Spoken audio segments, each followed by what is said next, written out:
প্রিয় দর্শক, সবাইকে আমার স্বাগতম আমাদের মিরর চ্যানেলে।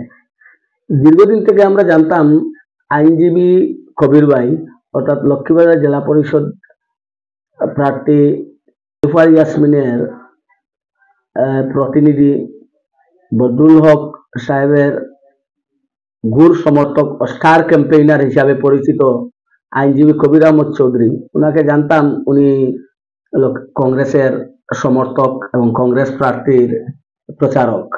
কিন্তু হঠাৎ করে আজকে সোশ্যাল মিডিয়ায় একটি ভিডিও দেখে অবাক হয়ে পড়লাম যে আইনজীবী কবির আহমদ চৌধুরী কংগ্রেস এবং প্রার্থীর বিরুদ্ধে আক্রমণ চালাচ্ছেন। তিনি বলছেন কংগ্রেসের দুমুখ নীতি, বা আপনারা যদি ভিডিওটি দেখেন তাহলে সবকিছু ক্লিয়ার হয়ে যাবে। কংগ্রেস চক্রবর্তী কংগ্রেস আরো নেতা আহাদ তালুকদার আজমল সাহেবের বিরুদ্ধে এফআইআর দিয়েছে, কিন্তু মন্ত্রী পীযূষ হাজারিকার ব্যাপারে নীরব। আজকে কংগ্রেসের যে দুমুখ নীতি, আমি তার নিন্দা জানাচ্ছি যে করিমগঞ্জ কংগ্রেস বিজেপির একই মুদ্রা, কংগ্রেস এবং বিজেপি একই মুদ্রার এক পিঠক।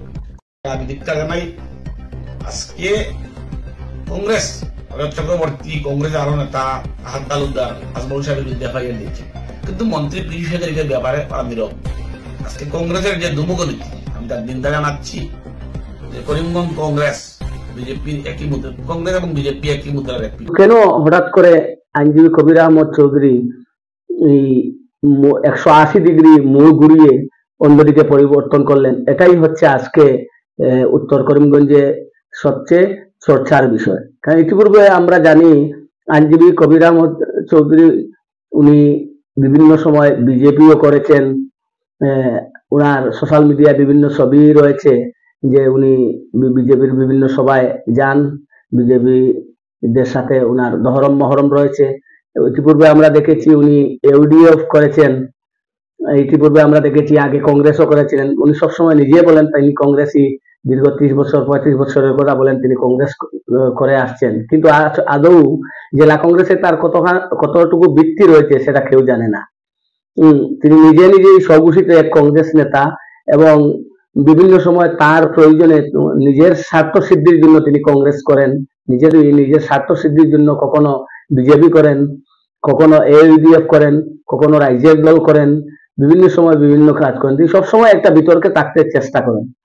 তিনি নিজে আইনজীবী হয়েও আদালতে কতটুকু সময় ব্যয় করেন সেটা জানি না। ওনার ব্যক্তিগত চরিত্র বা ধর্মীয় আচরণ এগুলো নিয়ে আমার বলার কোনো কিছু নেই, এগুলো নিয়ে আমি বলতেও চাচ্ছি না। কিন্তু ওনার রাজনৈতিক চরিত্র সব সময় গিরগিটির মতো পরিবর্তিত হয়। তো এটা আপনারা ইতিমধ্যে জানেন। তো আজকে গতকাল পর্যন্ত আমরা জানতাম আইনজীবী কবির আহমদ চৌধুরী লক্ষ্মীবাজার জেলা পরিষদ আসনের প্রার্থী নিলুফার ইয়াসমিনের প্রতিনিধি বদরুল হক সাহেবের খুব গুরু সমর্থক ও তার স্টার ক্যাম্পেইনার। তিনি সোশ্যাল মিডিয়ায় প্রচন্ডভাবে কংগ্রেস প্রার্থীর হয়ে জোর তুলে যাচ্ছেন, বিভিন্ন প্রার্থীদের সমালোচনা করেন। কিন্তু আজকে সোশ্যাল মিডিয়ায় একটা ভিডিও দেখে অবাক না হয়ে পারলাম না, কেন কবির আহমদ চৌধুরী এই মূল পরিবর্তন করলেন? এর পিছনে কি উদ্দেশ্য রয়েছে? এর কারণ কি? আগামীতে কোন প্রার্থীকে তিনি সাপোর্ট করবেন? জনমনে বিভিন্ন মানুষের কাছে জানা যায় তিনি আসান চৌধুরীর খুব গুরু সমালোচক, আসান চৌধুরীর বিরোধিতা করেন। আসলে ইতিপূর্বে আমরা দেখেছি আইনজীবী কবির আহমদ ভাই যে নৌকায় উঠেন সেই নৌকাকে ডুবিয়ে দেন বলে উত্তর করিমগঞ্জ এলাকায় এই প্রবাদ বাক্যটি সর্বত্র প্রচারিত।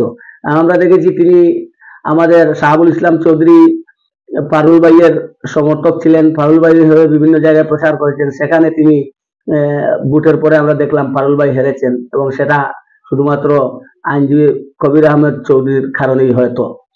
তারপর আমরা দেখেছি গত ইলেকশনে হাফিজুর রশিদ আহমেদ চৌধুরী এমপি ইলেকশনে হাফিজুর রশিদ আহমেদ চৌধুরী হয়ে তিনি প্রচার করছেন।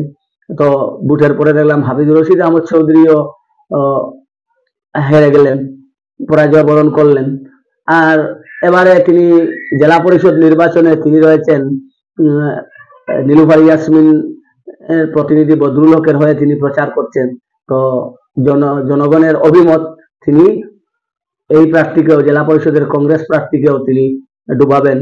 কারণ তিনি যে নৌকায় পা দেন তাকে ডুবিয়ে দেন। আসলে সেটা এই নয়, তিনি যাকে চান হারাতে, তার মনের মধ্যে একটা জিনিস থাকে, তিনি যাকে হারাতে চান তার নৌকায় প্রথমে পা দেন এবং যাকে জয়ী করতে চান তাকে সবচেয়ে বেশি তিনি সমালোচনা করেন। তো এর থেকে বোঝা যায় কবির আহমদ ভাই তিনি আসান চৌধুরী, আমিনা বেগম, নির্দল প্রার্থী আমিনা বেগমের আন্ডার কভার সমর্থক। ধন্যবাদ।